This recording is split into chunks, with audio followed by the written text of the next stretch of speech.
ด่วนที่สุดในคืนนี้น้องธิดาลาวปะทะกับเดียวหนังตะลุงซึ่งเป็นคนที่โด่งที่ดังที่สุดเกี่ยวกับการเฮ็ดหนังตะลุงอยู่เขตภาคใต้เจวลาวก็ได้รับรู้ข้อมูลข่าวสารคืนนี้มวลมันกันแน่นอนทักทายสวัสดี FC แฟนคลับเบิดสุผู้สุคนมาพบมาพ่อกับเจบอลาวคลิปนี้เอาตอนมืดๆค่ำๆถ้าหากว่าแนมเห็นผมเจบอลาวกับฉันยิกซ้ายยิกขวาอยู่บางกี้นี่หากระแลนไปเบิ่งทั้งหลังบ้านเนาะไฟป่ามาว่าซั่นละติล่ะบ่คิดบ่ฝันว่าผู้ใดมาจุดเอาเพิงติดใส่หัวแล้วก็จับคุน้ำแลนเข้าไปค้นหากันแล้ว FC แฟนคลับมันก็เลยเฮ็ดผมให้พบผมเจบอลาวยุ่งเหยิงไปโอ้เว้าติดขัดแน่จังหน่อยนึงเมื่อกี้นี่ตกใจแฮงอีหลีเว้ยเอา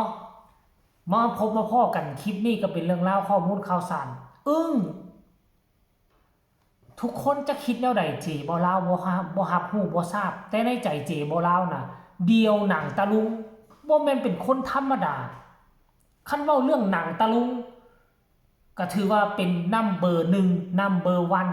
1มีชื่อมีเสียงโด่งดังที่สุดและก็มีเพลงหลายๆเพลงนอกจากเพิ่นจะแสดงหนังตะลุงแล้วเพิ่นเป็นคนที่มีเสียงมหัศจรรย์เสียงคือเหมือนกับเทวดาทรงมาให้สามารถดัดเสียงหลายเสียงจะเป็นเสียงผู้นั้นเป็นเสียงผู้นี้พวกเจ้าคิดเอาเบิ่งว่าเดียวหนังตะลุงนี่นะคนเดียวสามารถเว้าได้7-8เสียงตัวละครที่อยู่ในหนังตะลุงเราลิ้นนั่นน่ะมี3-5ตัวละครคือเราคนเดียวก็เอาอยู่บ่ว่าจะเป็นเสียงผู้หญิงเสียงผู้ชายเสียงกระเทยเสียงท่านผู้นำเสียงผู้นำระดับนายกรัฐมนตรีระดับนั้นระดับนี้เราเฮ็ดเป็นมัดทุกอย่างเมื่อ3 ชั่วโมงที่ผ่านมานี่พอผู้ศิวิไลได้มาโพสต์เคลื่อนไหว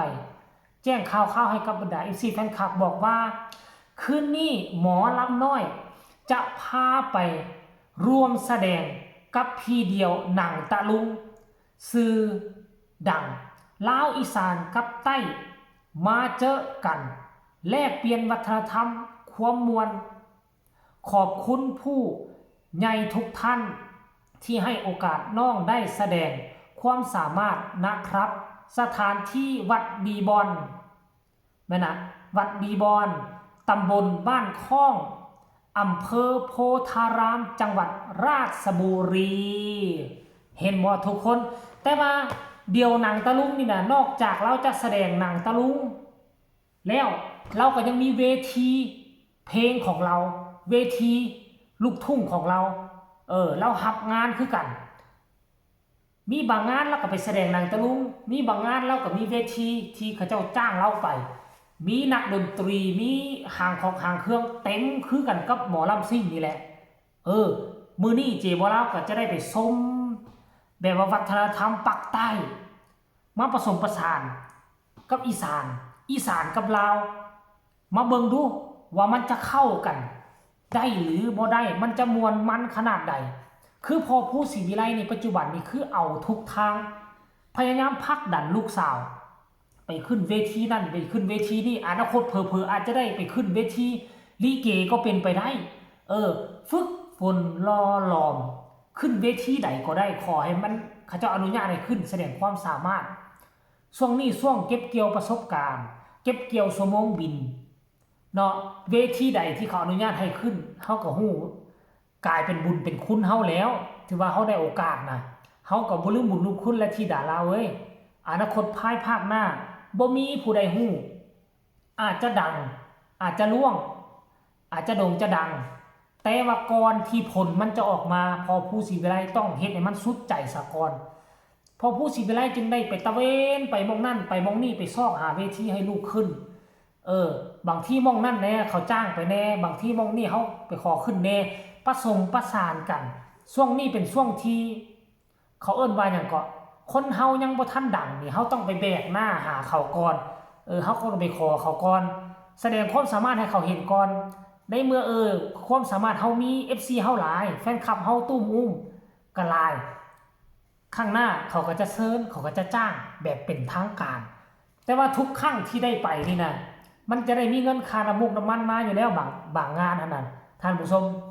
อันนี้นี่ต้องชมเชยพอผู้ศรีวิไลซอกหาม่องให้ ลูกได้แสดงความสามารถคนเฮาคือกันทุกสาขาทุกวิชาอาชีพเฮายังบ่ทันเก่งกล้าสามารถไปเฮ็ดงานน่ะเฮาต้องไปขอเขาขึ้นก่อนคือเจบ่ลาวคือกันคือเจบ่ลาวไปถ่ายคลิปถ่ายหยังต่างๆเจบ่ลาวไปสถานที่ท่องเที่ยวต่างๆบางครั้งบางห้างก็มาขอให้เจบ่ลาวติดต่อให้เจบ่ลาวไปถ่ายตามงานดอกงานดองงานแต่งถามว่าเท่าใดเท่านั้นเท่านี้เจบ่ลาวบ่เอาบ่กล้าเอาเพราะหยังเพราะความสามารถเฮายังบ่ถึงขั้นนั้นเทื่อไปถ่ายให้เขาฟรีๆไปกินข้าวกินได้กินข้าวกินน้ำแล้วก็แล้วมี 2-3 งานน่ะได้เจบ่ลาวไปนะหลายคนก็คิดว่าโอ้เห็นเจบ่ลาวไปถ่ายแล้วนี่ก็คิดว่าเจบ่ลาวมาถึกเขาจ้างไปถ่ายให้ว่าซั่นเด้โอ้งานหน้าเด้อมีงานแต่งงานลูกชายค่อยได้หลานค่อยได้ให้เจ้าไปถ่ายให้ได้บ่ถ่ายเฮ็ดแบบนี้แหละตัดต่อแบบนี้เอาไปลงให้แหละจะเอาเท่าใดว่าซั่นเจบ่ลาวก็บ่กล้ารับเพราะความสามารถยังบ่สูงขนาดนั้นก็ไปเฮ็ดให้เขาฟรีทุกสาขาวิชาอาชีพเขาต้องได้ไปลองงานให้เขาเห็นก่อนลองงานให้เขาเห็นก่อนคือน้องธิดาลาวก็คือกันเรื่องศิลปินก็คือกันช่วงนี้ช่วงเฮาบ่ทันโด่งบ่ทันดังคือเจบ่ลาวว่าเนี่ยพอพูดชีวิตแรกก็ซอกเต็มที่พักดันเต็มที่ไปแสดงความสามารถขอแต่ให้เขามีเวทีเฮายืนให้เฮามีเวทีเฮาขึ้นนั่นน่ะเกิดว่าดีใจแล้วเป็นบุญหัวของเฮาหลายแล้วหั่นน่ะเฮาหวังไว้ในอนาคตพุ่นอนาคตเพลงเขาปล่อยไปเขาโด่งเขาดังเดี๋ยวเขาจะมาจ้างเองส่งนี้เขาไปเก็บเกี่ยวประสบการณ์เก็บเกี่ยวสมองบินเอาไว้สากลเนาะท่านผู้ชม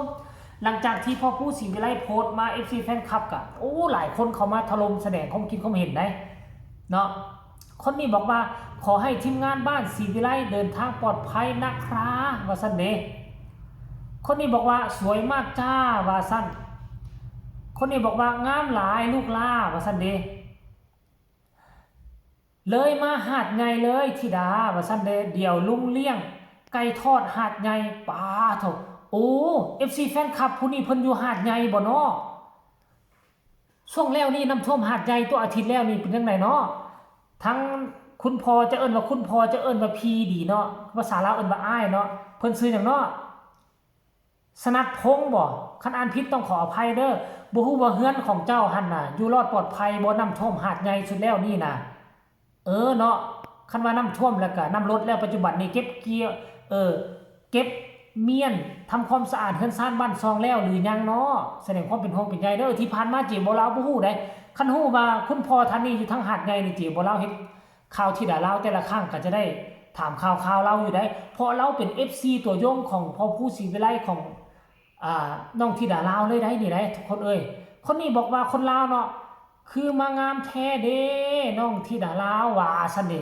เอาคลิปนี้ก็ฝากฟังกันเอาไว้ซ้ำนี้ก็แล้วกันติดตามอย่างใกล้ชิดจบคลิปนี้แล้วเจบ่ลาวสิไปกินข้าวกินน้ำแล้วก็จะมานำเสนออีกครั้งนึงเขาไปถึงงานแล้วหน้างานเป็นแนวใด